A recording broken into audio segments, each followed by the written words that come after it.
And good morning is 7:04 on this Monday, February 26th. It's time to head to Studio B for Coleman and Company.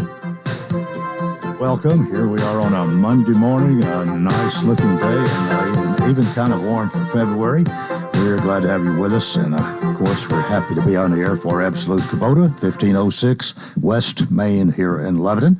This morning, Clint Kelly is here to do the commercial and tell us what's going on. Clint, good morning. Good morning, Coleman. Thanks for having me. Nice to see you, and you, of course, are in charge of the service department. Yes, and sir. You've been here several times to talk about what you do and about Absolute Kubota. And, of course, we always remind people of the Kubota tractors and hay equipment and zero-turn mowers, as well as RTVs. And as the service department head, you're there to take care of all of this and really people's problems, if there are breakdowns or parts needed or just service that needs to be done. And of course, any piece of equipment needs a little service every once in a while, right? Yes, sir. Absolutely. So what do you got for us this morning? So the reason I wanted to come on today is this is our last week of our winter service promotion that we do the beginning of every year. So if anybody wants to bring their equipment in, they can either get some money off of transport, where we'll pick it up and then drop it off once it's done, or you can get 20% off a service package. And that doesn't matter. It's a mower, a skid steer, a tractor, anything that we would work on. You can either get that discount on transport or a discount on the actual service package. Then likewise, if you like doing your own service, you can go see the guys at the parts counter and you can get 15% off maintenance parts like oils and filters and all that good stuff. That's really a good deal. Mm-hmm. Now, does that go through Friday? Yep. It'll go through the end of the month. So yeah. Well, Friday. It's the 29th I guess the 29th is Thursday, right? Okay. So we'll go until the end of the month. At that point, we'll see how we stretch it out. But I do know it's set to end on the 29th. But at least through Thursday. And Thursday is Leap Day, the 29th of February, which only happens every 4 years, as we all know, of course. But this is a good special. So, and I bet there are some people who have heard about this earlier who said, that's good, I'm going to take advantage of it, and have put it off and kind of forgot about it. So we're reminding you again. Yeah, and the big thing is, even if with service, we're busy all the time. We're starting to get a lot more mowers in, but all through the winter we've had tractors and construction equipment in. As long as it's booked before Friday, we'll still honor that discount. The parts counter, you would need to go in and get it before Friday gets here. But as long as you call me and get it booked before then, we'll make it work. That's even better. But it kind of keeps you from being under the gun here, and it doesn't take away the savings for the person having the work done. Absolutely. Well, we've tried... I've been there almost 2.5 years. We've been really trying to push the idea of making an appointment. A tractor, it's going to get sick, or a mower's going to get sick. You make an appointment with a doctor, you can make an appointment with us. That way we have an idea of when it gets looked at, when you get it back, and it's not just sitting on our lot for a couple weeks. Is a phone call sufficient to make an appointment? Absolutely. Is that the best way? Absolutely. You can also text our telephone number, that same number you always give out. You can text it. It'll get directed to the right person, and we can text you back if you're in a spot with bad service, or if you just prefer text messages anyway. Okay. 615-449-6171. That's correct. 6171. Pretty easy number to remember. Well, you, of course, when Don's here, he's in sales, and we talk about all the good things about all these. You know certainly about Kubota and its reputation and how good it is. But even so, service is very important. And if you can, as we say, that old saying, pay me now or pay me later, and if you do proper service, I think that piece of equipment is likely going to last you a lot longer. Absolutely. Well, and nobody wants to be buying a new mower every couple of years. So you buy it and then you just take care of it, and those payments are going to be a whole lot smaller when you're maintaining it. How many people do you have with you in the service department? So between myself, my director, and then all of our mechanics and our transport guy, we all make up the service department. I think we have 7. Yeah. So it's the biggest group we've had, and they're the guys back there are phenomenal. Well, that tells me that you've been doing something right. You've been selling a lot of Kubota. You've got a lot to take care of. And so as you sell more, you're probably going to continue to grow. Well, on that note, I'll mention real quick, I tell people all the time when they call, so we've had questions before about working on different branded machines. We try and stick to what we sell at the dealership, But if anybody ever has something that's broken, they want to trade it in, we'll take in anything of any color. So you can call in and talk to Don or Caleb, and they'll get you squared away. Okay. Well, it's great to have service after the sale, and I've heard a lot of good things about the way that you do things, way you take care of people, and of course the way that you get parts in here. Time is of the essence. If you got some hay out in the field and rain's in the forecast a couple of days, and you got broken down, that's a bad situation to be in. There are other scenarios we could think about here where a broken piece of equipment is really money's on the line. And so you're there to do your very best, no doubt. Well, and that's one of the reasons why we have such a robust department to try and get things through quicker. I can't give you a good timeline that, hey, you'll have it back by this date, but I can tell you I'll know what's wrong with it, and we'll have a solution to get it fixed, and then we'll have the timeline ready to go. So that's what we really try and pride ourselves on. Okay, well, one more time. Through this Thursday. Yep, 20% off a service package if you want us to do it, or you can get money off of round-trip transport, or if you want to do your own maintenance, you can come into the parts department and get 15% off oils and filters. All right, 615-449-6171, Absolute Kubota, 1506 West Main. Clint, thank you so much. Thanks so much. We're 10 minutes after the hour, and today is the Monday that we have as a guest Representative Susan Lynn. She's right here live in studio this morning. I know she's got a lot to tell us. I think we've got a lot to talk about. Good morning. Hey, good morning. How are you? I'm doing well, and it's a nice day. It's above freezing this morning. Beautiful. No frost out there. How about yesterday too? That was great. I guess we have found out more. I know we have since you were here, and even maybe since last Monday, concerning vouchers and charter schools and this sort of thing. So we might just head in that direction here this morning. I was hoping you wouldn't want to head in that direction. There's 3 bills out there, and of course the governor's bill should be the one that gets worked on the most. But of course, there's other bills that are running too.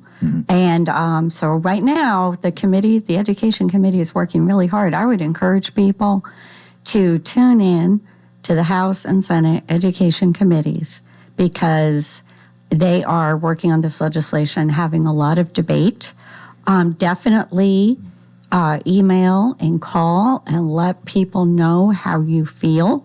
It is that time, right now is the time to call and email and let people know how you feel. Well, so I encourage that very strongly. How do you feel so far? Are you yet ready to express your thoughts on this legislation? I am not. I told you I really want to hear from my constituents, and I will be having some town hall meetings. I don't have any announcements right now at this moment, but I will be having some town hall meetings about it so I can hear from people. And I generally want to hear from people. Coleman, this is just policy. It's just policy. It's not about, every child in Tennessee has a constitutional right to an education, a publicly paid for education. That's in our Constitution. How we give that education is simply policy. And that's why I want to hear from my constituents on this really important policy matter. Well, it's my understanding that maybe this legislation has trimmed down, would not affect near as many people as was maybe thought in the beginning. Is that somewhat right? I never thought it would affect very many people. It's a very tiny program, So I never felt that it would affect very many people. Remember, the state education budget is about $6.7 billion or $6.8 billion. And this program that the governor's talking about is $121 million. That's a very tiny program. And it's, it won't include very many students. It's also hard to get rural legislators to vote for something like this because they don't have a lot of options in rural communities. They don't have a lot of options. So we'll see what happens. I really, this is the time right now to be watching the House and Senate Education Committees. And remember, the House has a subcommittee, Education Subcommittee, and a full committee. and then the Senate just has the full committee. So right now, this is the time to be watching. And you definitely want to hear from your constituents regarding this. I definitely do. Pro, con, or anywhere in between. Absolutely. I do. But I'm not sure there's anywhere in between. Most people seem to be for or against it. But it's an interesting thing, interesting way of looking at this. And I do know we have some directors of schools who are very concerned, and most of them are concerned about, what's in it for me, or what's against me? How is it going to hurt me, and this sort of thing. Of course, and I guess rightly so. Right, of course, absolutely. We never know how a program will affect things. As you know, we've come back sometimes year after year, tweaking programs or even legislation because we saw some unintended consequences, and we come back and we amend that legislation. Or sometimes we come back with improvements. It worked, it's great, but we want to improve it. So things can happen in both ways. So. All right, we need to take a break right here. We'll talk about other things when we come back with State Representative Susan Lynn here on Coleman and Company, FM 98.9. And let's see what's happening on the roadways. Thanks to Absolute Kubota, where premium brands require premium parts and service. Contact Absolute Kubota's Elite Certified Service Department to schedule an appointment. 449-6171. Now at traffic, here's Chuck. Good morning. Clearing up the paperwork on an earlier crash. Dodson Chapel at Central Pike as that traffic starts to get a little bit heavier now. Westbound Vietnam. That's coming through Hendersonville, working your way towards Conference Drive. Already crowded over here on 40 westbound. As you make your way past the airport, head at minor wreck 40 west. Near Fessler's a few minutes ago. That was causing a little bit of a delay with people just rubbernecking as they drive by. A Prince's Hot Chicken is hiring at all their locations. Order online with that menu. It's on there at princeshotchicken.com. I'm Commander Chuck with your on-time traffic. Gregory Dental Group in Lebanon is in a new location, 1746 West Main in Lebanon, across from Sports Village. Gregory Dental Group offers cosmetic procedures, dental implant services, and digital dentures. Premium dentures in just 2 appointments. Hi, I'm Dr. Derek Gregory. In my office, you can count on a compassionate staff who will truly listen to you, take the time to get to know you, and discuss your personal needs. No insurance? No problem. Call about the discount plan. Gregory Dental Group, 444-0322. And thanks for joining us. Welcome to our program here on a Monday morning. State Representative Susan Lynn is with us. Sad note in the news this morning. I'll go ahead and announce this with the death of Quentin Smith, who was the director of the James E. Ward Ag Center and had been there for quite some time. If my memory is right, he replaced Larry Thompson as director and had been there for quite some time. And we will certainly miss him, and sorry to have to report this. Representative Lynn, I'm sure you know Quentin. You knew Quentin a little bit. I did. Yeah. I did. I'm very sorry to hear that. All right. Well, let's get back to what's happening on Capitol Hill. Susan Lynn represents District 57, which is mostly to the west of us, west and north, I guess, of Lebanon, and is with us on alternate Mondays. There's something about flying flags in school that you want to talk about this morning, and we want to hear from you about this. And this is some legislation that has just making its way through now, as I understand it. Is that right? No, this is actually on the floor tonight. This legislation will prohibit a public charter school from displaying in public flags other than the official United States flag and the official Tennessee flag. I think there's been some controversy in some schools. It also applies to LEAs, but there's been some controversy in some schools about flying flags of perhaps other nations, flying political flags like, flags espousing one's sexual identity, things like that. So this will prohibit and just really create, a neutral setting. No, we're not paying homage to other nations in our school. We're raising Americans here. And then also we're not flying flags of political persuasion, because politics is really at home over the kitchen table. Most people just want their kids to go to school and learn their ABCs, their 1, 2, 3s, things like that, and they don't want politics pushed on them. Has there been much opposition to this?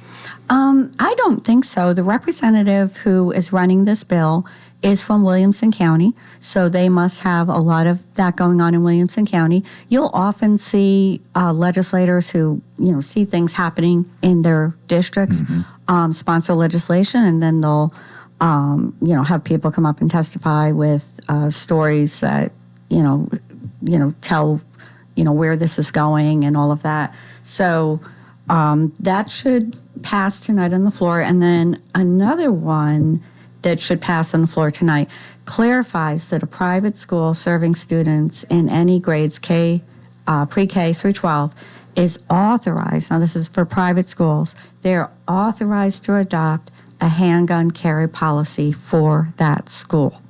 They're authorized to adopt a handgun carry policy for that school. I think in the past there, may have been something that was unclear or they weren't sure. And so this will allow them to adopt a handgun carry policy for that school. So it's pretty much going to be left up to the school as to what they will allow and won't allow as far as handgun carry. Exactly. Yeah. Exactly. And there are some guidelines in the bill. If anybody would like to see the bill, it's House Bill 1631.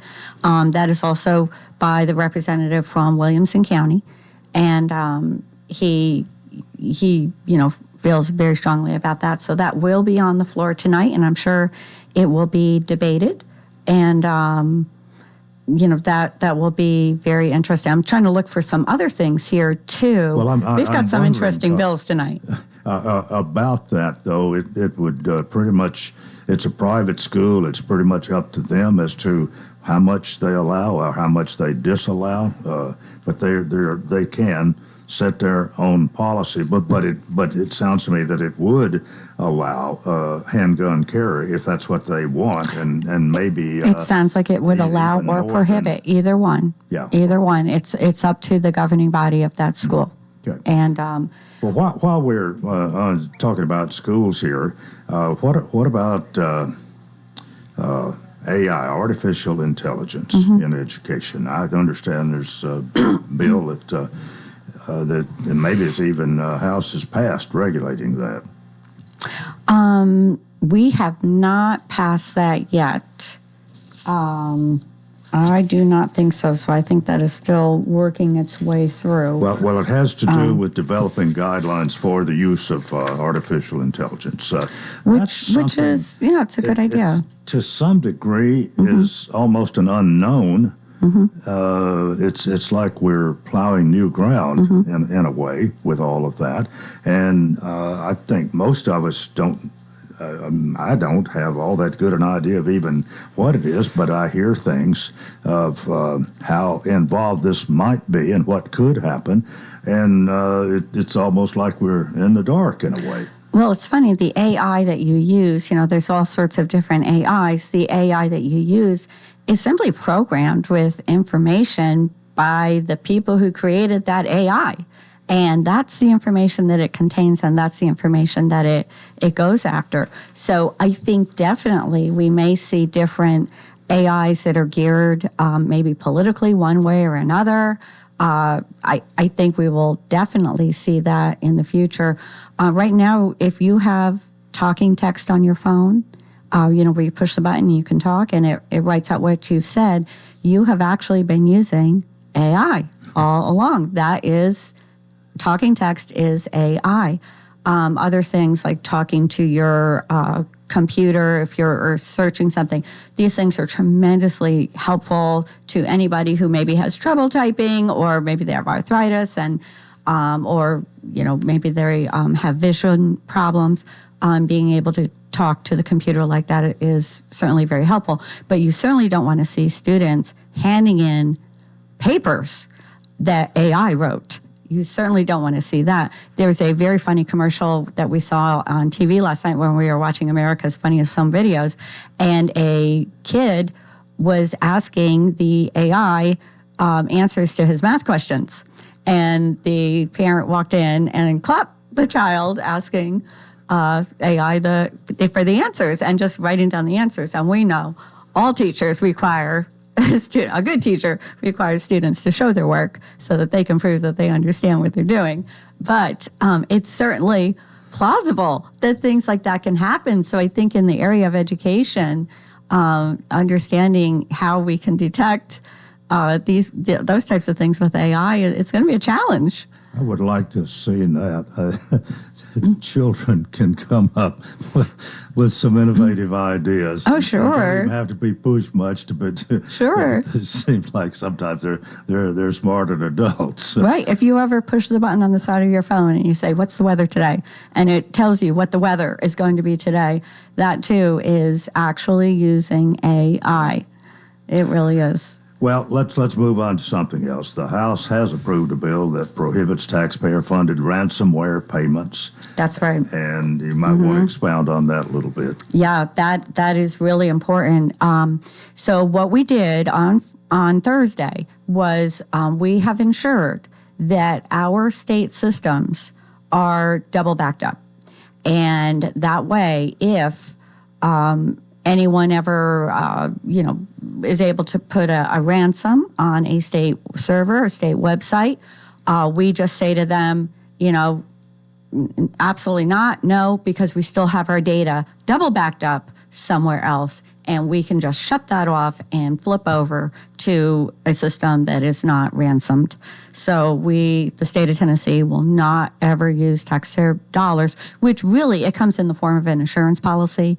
The state has insurance policies that would pay the ransom for ransomware, but we don't want to do that. We don't want to pay people who have hijacked our own information and reward them.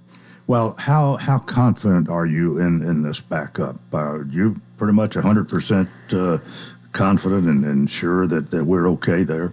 We feel that we are. I actually serve on the State Information Systems Council, and that's one of the things that we work on, things like that, on the programs for the state of Tennessee and how they're running, the computer programs. So when you log on, for instance, the unemployment claims part of our website, anything in the Department of Health, things like that. When you log on, you want good services. You want those systems to work and not be a hassle and all of that. They are tremendously complicated. I cannot tell you how complicated these systems are. And oftentimes we're dealing with federal law, so it makes it doubly complicated. They're complicated to build, to construct, and it takes a long time.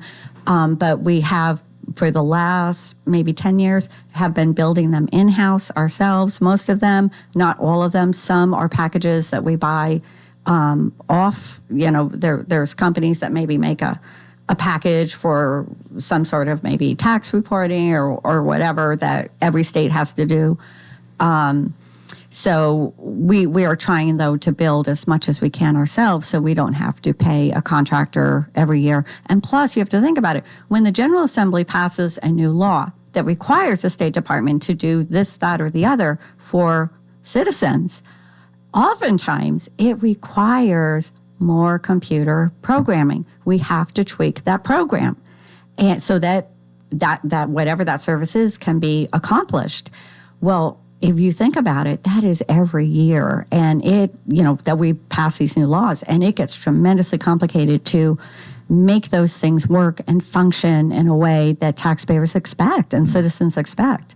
So it's it really is very a lot of work for these state employees, and we appreciate them. I know I have a lot of the computer programmer state employees in my district, and I really appreciate all the work they do. Okay, we're about to run out of time here. I just want to ask this: Are you okay, satisfied with where we are at this point in this legislative session? Are we pretty much where we need to be at now? We've done what we should have up till now, and it's looking okay? Yeah, a lot of bills are passing on the floor that don't have fiscal notes. I do want you to know the tax revenues came in down again for the previous month, way down for the previous month.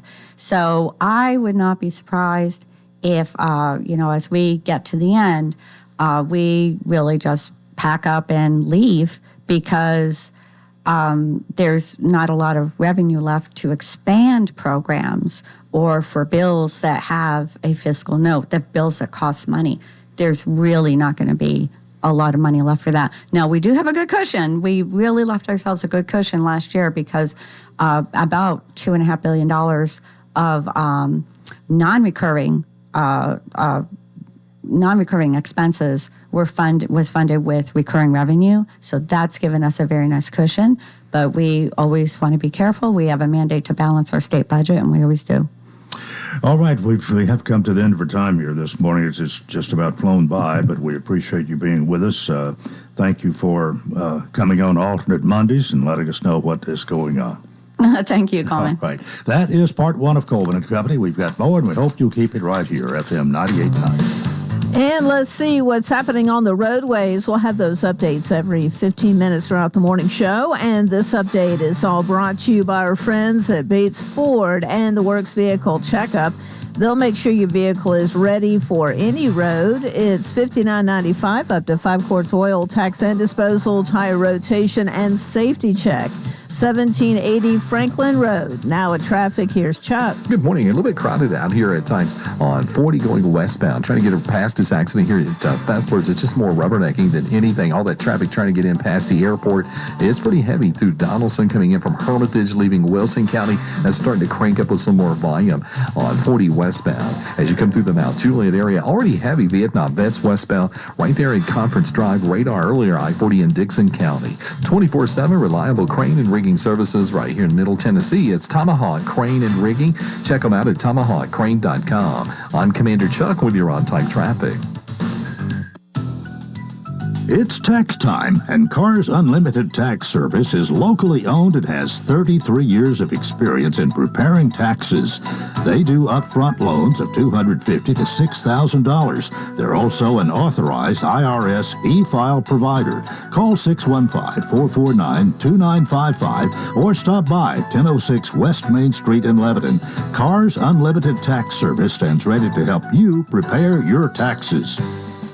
My name is Heather Sadler-Gallagher, and I'm asking for your vote to serve on the Lebanon Special School District School Board. Every student deserves to be taught skills and lessons that set them up for success beyond the classroom. Every parent deserves a school board member who will listen to their concerns. Every teacher deserves enough resources to do their job well. Every voter deserves a school board that is a good steward with their tax dollars. That's why I'm fighting to put kids, not politics, first. Paid for by committee to elect Heather Sadler-Gallagher, School Board. Kirsten Harris, Treasurer. Continuing to see mostly sunny skies today, warming up to a high of around 70. Gusty south winds as high as 20 miles per hour. Overnight, a slight chance of showers mainly after midnight. Otherwise, mostly cloudy, low down to 57 with gusty south winds continuing through your Tuesday. Slight chance of showers, mostly cloudy, otherwise high near 73. This weather forecast is brought to you by Walker Auction and Realty, professional auction and real estate services. Get top dollar for your home, land, or personal property. Log on to MikeWalkerAuctions.com. They know auctions. That's a look at your forecast. I'm Stormy Clausen.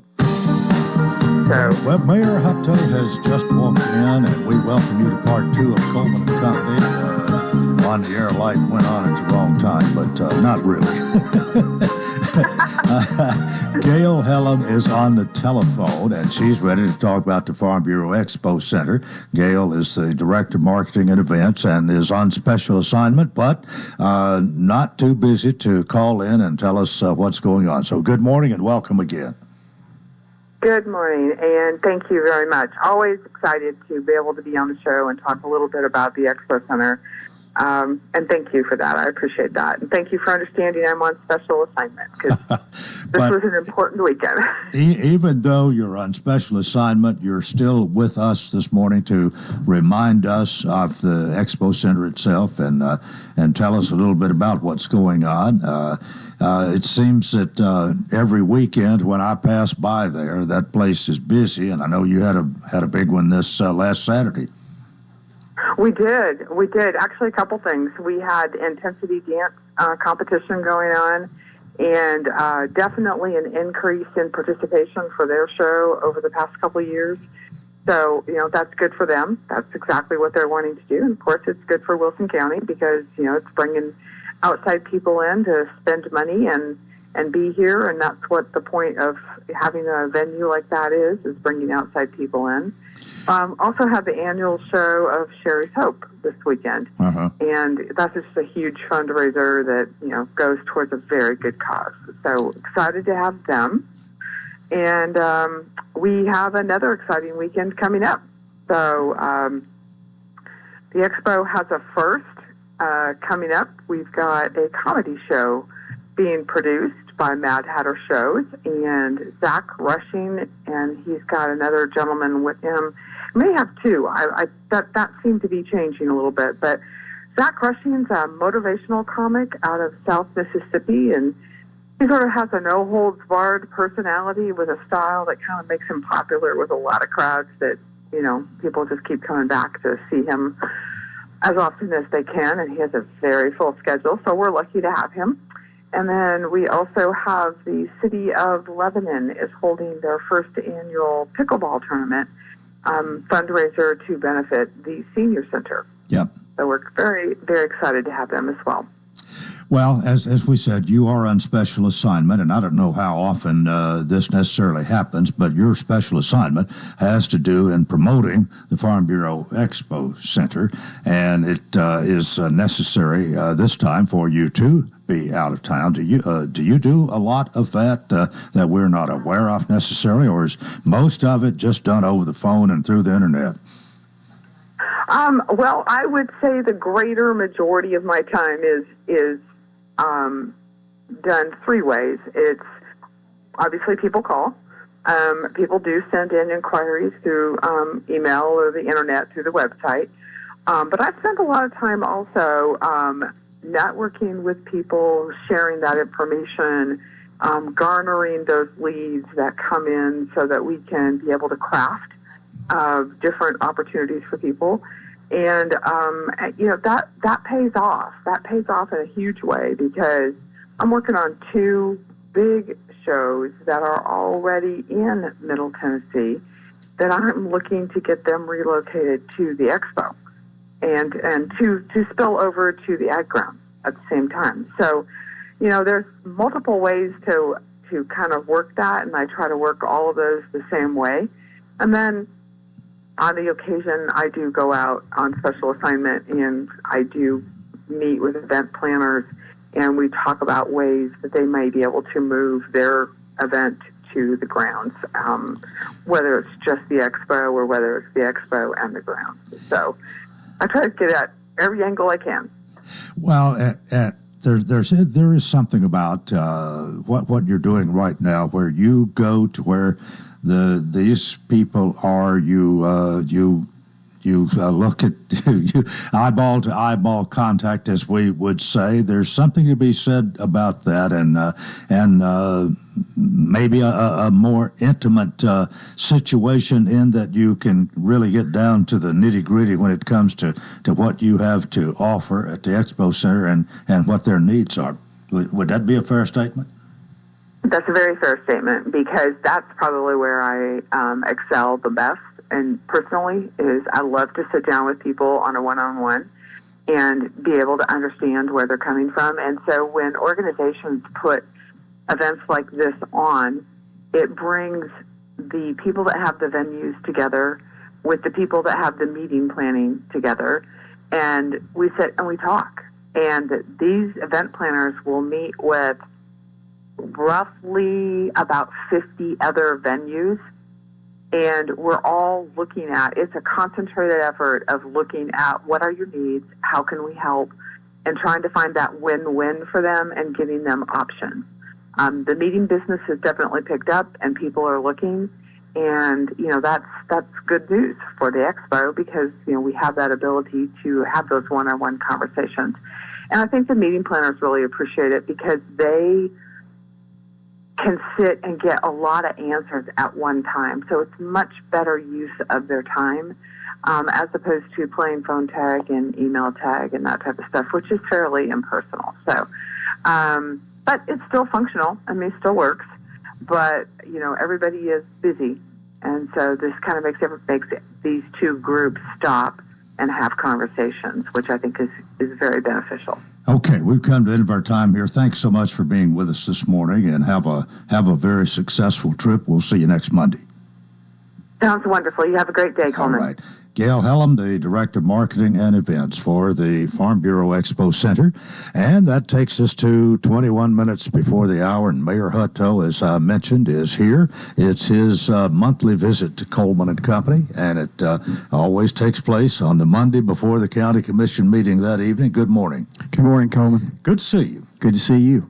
It's really nice out there. And the weather is going to be good today. Yeah. I saw in the 70s today and the 70s tomorrow as well, and so that's a good thing. Well, get us going. Okay. Well, there's a lot of good things going on, Coleman. Just to start out, for the past month, we'll talk a little bit about Steve Gatlin was named as our new Animal Control Director. Miss Mary Scruggs, of course, has retired. We're having a little resolution for her tonight, as a matter of fact, so that went on this last month. I did get a chance to go out and visit Camp Bell, historical marker that we put up. Never knew this, really. The White House that's in front of the country club out there on Coles Ferry Pike now is owned by Joy Pine and her husband. But that used to be the home of William Campbell Bell, and Union General, Governor of Tennessee. Fort Campbell was named after him. Had no idea all of that was there. They have, of course, continued to restore that place and really done a neat job of that. She's taken over Historic Lebanon as well. But that was a neat education for me. I just never knew that. I saw the White House always there, but didn't have an idea that it had that kind of significance for us. FEMA came in. We brought them in and talked with them in the school system about the replacement of funds for the 2 schools that were blown down, and so we're getting a little closer on getting those funds back, and that's important, I think, for all of us, the taxpayers included, to get those back and be able to put those back into use somewhere, so we don't have to come up with extra revenue as we continue to expand schools. Went to the Lebanon Chamber Awards Banquet, celebrating 100 years, a great event there. Senator Blackburn came by to visit Wilson County, came to the Veterans Museum and met with, kind of had a little town hall meeting there, and we appreciate her coming by and just listening to our folks talk. Our audit report came out this last month. We did have one finding, but we only had one. We'd love to have a clean one. We had a clean one last year, but again, thanks to Mr. Maynard and his group for all they do. But only one. But only one, and we're happy about that. That's awfully good. That's good. I know he wants 100%, and we do too. Had a chance to go to Vanderbilt Wilson's orthopedic open house. Again, they continue to expand services here in Wilson County, and we're excited about what they're doing for us. Had a chance to serve in a night with a group there at Compassionate Hands that serve the homeless every night, and pretty neat event there. Looking forward to the series that we started this last month as well on looking into the future for infrastructure. Brought all the mayors together. We met out at the expo and had a good crowd there. Where we talked about what all has been done. Many people ask about, well, we don't seem to be keeping up with infrastructure and the growth. And so all of us laid that out, the 3 city mayors and myself. And then we have, this is a series of meetings, really. We're going to have another meeting in May. It's going to be at College Hills. I'll tell you a little bit more about that when it comes time, but it's open to the public. Middle Tennessee Electric is actually doing the sponsoring of the breakfast. Starts at 7:30. We'll get you out there by 9:30. This next meeting will be the utility companies will come together. DTC, United Communications, on the cable side, the water districts will all come together and talk about what is in the future for them, what they've done so far. And then our last meeting will be at the Providence Church in September, and we'll talk there with all of our planners and our economic development people. So we'll bring those groups together. So I'll tell you a little bit more about that as time goes on with this. Do these meetings really attract people and really get into details and worthwhile? They are worthwhile, and you can, so many people just talk about the things that it's April 30th. I'm sorry, not May. It was that next meeting, but. It does. It brings people in that really have an interest. We try to do a good job. Susan Shaw has really kind of helped along with our office of doing the publications on that. And it was actually Chuck Barber that came up with the idea that me and him met one day, and we just talked about when the blackouts came with the Middle Tennessee Electric Group that it may be good to let people know that some of the rumors that got out are not necessarily true. And I do have many times people say, it looks like we could keep up with the growth and all that. And so we've done a lot that people don't know about. And so that was the intent of this go. But there was a great crowd there, and we're excited about the next two that will happen. As I got a chance to go to Notes for Nurses, which was a good event that Cumberland puts on. We just filmed another show, second one I've done with Tatum, talking with Tatum. And it was a good conversation and good just to get out some individual stuff that maybe some people don't know about county government. Spoke to Youth Leadership Wilson Government that Dory and them put on, of course, at the Sheriff's Office. Went to the Senior Citizen Valentine's Banquet. I think you were there at that one. And then spoke to the Black History Committee group. They honored the last 2 Sundays ago John R. Lewis in their February Black History Month event. Did the state of went to the State of the City address from Mount Giat. James Mattis, the mayor there, put that on. That was very good. Volunteer Network Dinner, got to go to that part. That was the first one of those, and that's a group that got started after the tornado. We came up with Recover Wilson. They kind of organized volunteers to help people out in the community, and that's now emerged into Volunteer Network, which is an organization run by Regina Girton and Jamie Tyner that actually brings volunteers together to do lots of different services. They're prepared for the next natural disaster, but they do a lot of things right now in helping people, so excited about them. I will say that the bids will go out this month, I believe, for the Judicial Center, as well as the Ag Extension there on the Ag grounds. Okay, it's time for us to take a break. Yes, sir. County Mayor Randall Hutto is with us, and this is Coleman and Company, FM 98.9. And let's see what's happening on the roadways. Thanks to Absolute Kubota, premium brands require premium parts and service. Contact Absolute Kubota's Elite Certified Service Department to schedule an appointment. 449-6171. Now at traffic, here's Chuck. Good morning. Over here wrapping up an accident. It's going to be on Harding Place at Antioch Pike. It did have some injuries. Also Harding Place at Tampa Drive there in South Nashville. OHB at Nesbitt Drive also in its clearing stages. Really starting to get busy now on 24 at 840. All that traffic coming in from Murfreesboro, Rutherford County up to the Antioch area. It's been crowded for a while, but it's moving on Vietnam Vets westbound approaching Conference Drive. 24/7 reliable crane and rigging services right here in Middle Tennessee. It's Tomahawk Crane and Rigging. Check them out at tomahawkcrane.com. I'm Commander Chuck with your on-time traffic.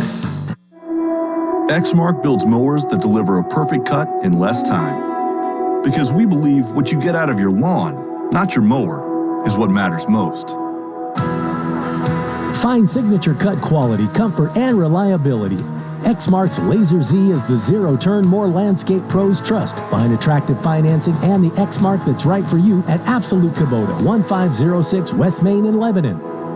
Exmark, official mowers of the backyard life. We continue here on this Monday morning. It's gorgeous. It's a gorgeous February 26th. It really is. County Mayor Randall Hutto, of course, is here, and we need to get right along. So back to you. Okay, Coleman. Coleman, you probably can tell a little bit in my voice, but it's kind of a tough day for us here.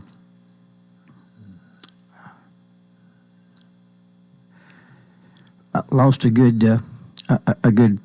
man that took care of us. Quentin Smith passed away last night, and he was our Ag Center director. And as I go back and think about him for just a second, he served on the county commission, as you well know, and he was one of the first members of the Ag Committee, I guess the longest-serving Ag Committee member. He was a tremendous leader here in Wilson County and across this country in agriculture, especially beef. I can't tell you the number of committees that he was on across the nation, and really represented and had a school of what that was all about, and brought a lot of that to the Ag Center as he became our director.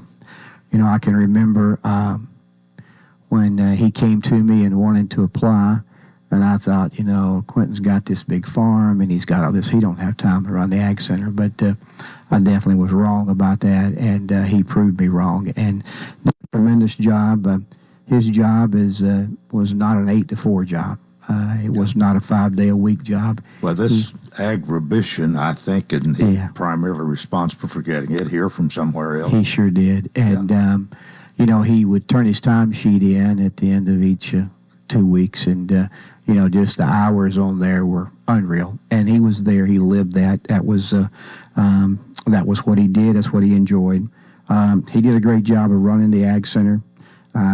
Probably kept it as clean as any place you could ever imagine. Every nook and cranny. I've heard so many times that if he saw a piece of paper in the trash or whatever out on the ground, he'd stop his truck, get out, pick it up, just to keep the place clean. He did. I mean, he had the place running like a fine oil machine. There's no question about that. He understood politics better than anybody that I know. He helped me many times in some of the maneuvers I would have to try to tackle, but he knew how to get things done and how to reach people and talk to people. I think that was probably his best quality, is the way that he cared about people. My 2 boys, now my daughter loved him for sure. My 2 boys, was always scared of him because he didn't have a whole lot to say. But, my daughter, he took care of her like she was his. And, and I think probably that, to me, that probably was his best quality. He had a heart bigger than Texas, and he wanted to give to people. I mean, every time I turned around, he was taking care of somebody, doing something for somebody. You won't replace a Quentin Smith. There's no question about that. He's one of a kind, the way that he did things, the way that he ran things, the way that he got things done. He was definitely a doer. Josh Major will be the interim for a while until we do something different. But I have to say that I was so thankful to get to work with and be a part of the relationship that I had with Quentin Smith. Well, thank you for saying that. That's very well done. We'll talk about the commission meeting. Commissioner Tommy Jones will have the prayer and pledge for tonight. We do have a consent agenda. We have 2 line item transfers there for HR and WEMA. I'm going to get there, Coleman, I promise. Special recognition, manager at Middle School Boys State Tournament will be recognized, as well as the girls by Commissioner Breeze. Mary Scruggs, the Animal Control Director, will be recognized by Commissioner Marlowe. We will introduce Steve Gatlin as our new Animal Control Director tonight. And we do have a special recognition here with bringing in William, Natalie, and Sarah Cooper, which were citizens that were helped by Tyler Brown, Cameron Hawkins, Chase Harper, Jacob Asher from WEMA, and they want to recognize those for the special job that they did with them. Mr. William Benford will be there tonight. We finally will get him there. He's 103, so we'll recognize him. We did that just a couple of months ago at a private ceremony, but wanted to bring him in and talk to him there at the commission meeting tonight. We do have on everybody's desk tonight some gun locks that were provided by the Tennessee Department of Safety and Homeland Security, and they brought them and given them to us. They're free to any Tennessean, available upon request. You could get these gun locks at any driver's service centers or the Tennessee Highway Patrol District Headquarters. Director Jeff Long is the one that kind of helped provide that through a program called Safe Store Tennessee program. It's a 15-inch cable lock that you can get. It's good for shotguns, rifles, pistols, and revolvers. But thanks to them for doing that and the chance for us to kind of get this information out to folks to take care of keeping their guns safe. We do have, I was going to do, which I won't do now, but was going to do a kind of a digest of how promotions and the Ag Center works together and the finances of that. I had a couple of commissioners that asked me to do that. I was going to do that tonight, but because we have so many recognitions tonight, I probably will do that next month.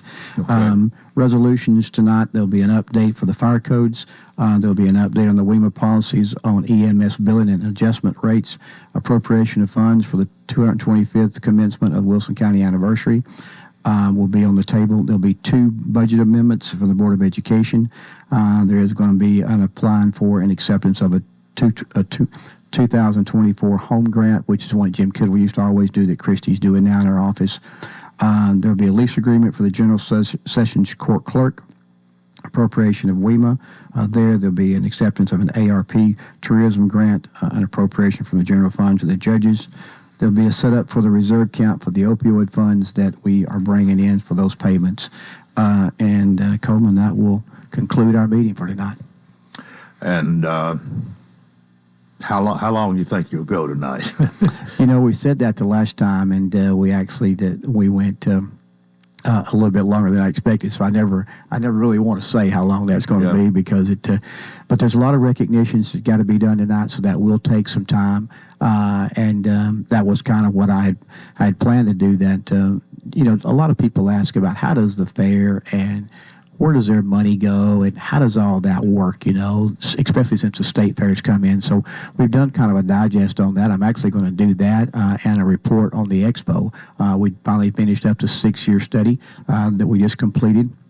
On that, I'm going to do that in the morning at the Lebanon Breakfast Rotary Club, and I've got that plan to do it at another couple of places. But I think a lot of people would just like to know how's the expo doing and how what kind of finances does the fair have. So that was one thing I had planned to do tonight. Well, let me throw something out here this morning, because we've been hearing Representative Lynn mentioned a while ago that some of our state revenues not coming in as it had. Senator Pody's mentioned this a time or two, maybe some cutbacks or some budget tightening. How are we looking here in the county? Aren't we still doing pretty well in sales tax collections, exceeding each month, exceeding the corresponding month the previous year? Well, we're seeing some of the same cutbacks, you may say. As I was doing the study for the expo, I realized that 2 years ago we had about a $12 million increase in sales tax. Last year we only had a $3 million increase in sales tax, so it is slowing some. It is still better, as you said, most every month than it was the previous month the year before. So we're still having some increases, but not as much as we were seeing there. The increase is not as big a percentage. It's not as big a percentage. Okay. I noticed our adequate facility tax that are there, as far as that's the permits that are permitted, we're about half of what we were last year, so that is down some too. So growth is slowing for sure. Interest rates is probably a large part of that, but it is definitely kind of slowing back compared to what it was, Coleman. We still have people moving in. We do. There are still people with help wanted signs out. I mean, even Representative Lynn has talked about this morning a school bus problem. Mm-hmm. And I know you're not directly tied with the schools, but anything that pertains to Wilson County, you're concerned about. Sure, and I think some of those things are there. Our unemployment rate is slowing some too. We were in the top 2 or 3. We're still in the top 10, but we're like 9 or 10 now. So some of those things are changing a little bit. So you still got to continue to try to recruit jobs, and again, we look for high-paying jobs is what we're looking for, not necessarily just any job. And I think that's something that we've kind of given the directive to the JECDB about. When you talk about the school bus drivers and you talk about WEMA employees or Sheriff's Department employees, right, you still lack in some of those. And, so many times they try to limit that to pay. I'm not necessarily for sure sometimes it's pay. It's the kind of job. When you think about a school bus driver, it takes a special person to be that school bus driver. You got to be off you're going to work in the morning, you're going to work in the afternoon, and off during the middle of the day. And not everybody really can find that schedule. And then with that, you have to have a CDL. But with so many logistic companies here, I can go to work for a company and make more with my CDL than I could probably a bus driver, no matter how much they try to pay them, because they're only working so many hours a day. And I can get benefits from a local company. So that makes those people that have those CDLs a little bit harder to come by. It's gotten better. They are better there, but there are always those issues that are there with that, just like they are any company. I know, in talking with Joy Cooper, just this last weekend at the Volunteer Network Banquet, he said he's got another class starting, and this other class starting with people should help him kind of get even as far as having enough employees there. I think the sheriff's office is still down a few, so we'll always have a little bit of that going on, but I assume every company has that. Nobody's probably ever 100% full if you've got a pretty big operation, more than 2 or 3. So we continue to work. Things are still, even though we talk about sales tax being only $3 million, above what it was the year before. That is $3 million, and that's a lot of money. And we've just seen so much growth. We could cool off a little bit, and it still be a tremendous growth compared to a lot of the other counties that's in the state of Tennessee right now.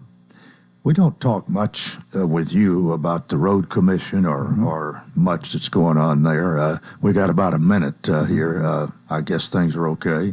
They are. Steve Murphy does a fantastic job out there and his crew, and they're fixing to get started back up, I'm sure, with paving as the asphalt plants start opening back up. And it is a good group. We've talked about they took on the challenge several years ago with Mr. Steve Armstead at the helm at the time. Of course, Mr. Murphy's been there for 30-plus years, I think, about making sure that all county roads were paved, no tar and chip, no gravel. And they took care of that.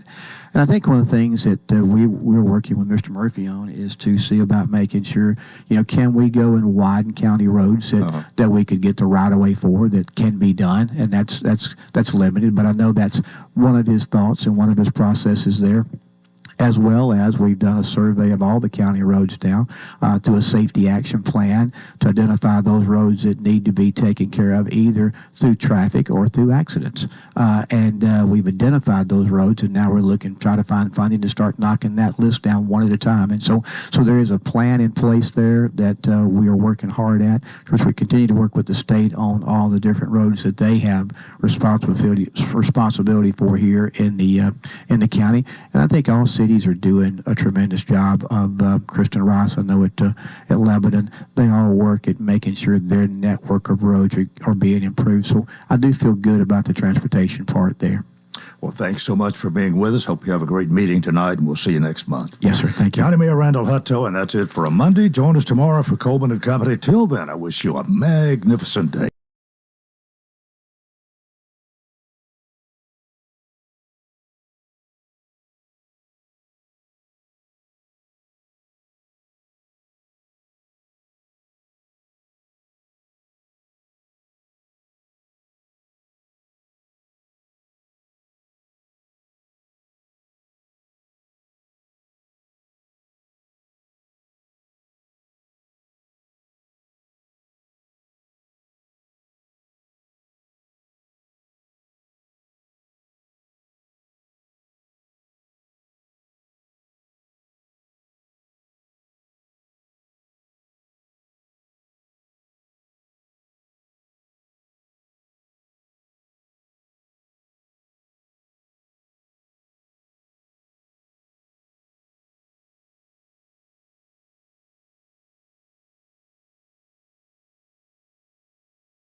It's our Halloween special. I got it wrong. We'll be playing all your favorite Halloween songs. It's alive! Halloween night beginning at 5 p.m. Happy Halloween, darling. Tune in if you dare.